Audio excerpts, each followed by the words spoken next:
il y a oui, celle-ci, pardon. Si on place un point D ici, aux 3/4 de AB, on veut savoir la superficie du terrain. Alors, on a un quadrilatère ici. Si on prend du recul, on recherche l'aire d'un quadrilatère. Quel est ce type de quadrilatère? C'est un trapèze. Or, quelle est la formule de l'aire d'un trapèze?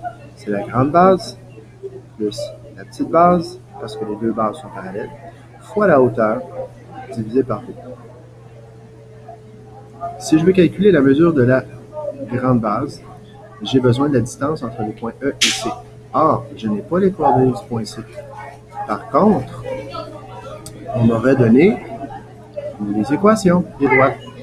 Si on me donne les équations des droites, à ce moment-là, je suis en mesure de trouver les coordonnées du point E par une méthode de comparaison.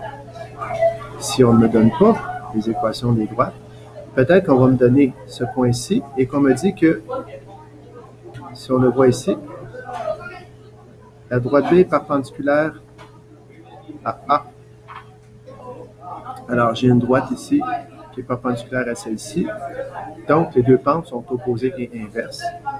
En trouvant la pente de l'une, je peux, avec un des deux couples, l'insérer dans l'équation et trouver leurs données à l'origine pour avoir l'équation complète.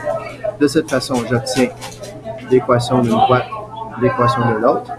Et comme je sais que ces deux droites sont parallèles, en regardant leur pente, à ce moment-là, je suis en mesure de déterminer les coordonnées du point E. Une fois que j'ai les coordonnées du point E, j'évalue la distance E ici avec la formule de Pythagore. Je détermine la coordonnée du point D avec la formule du point de partage. Je détermine la distance AD. Je détermine la distance AC.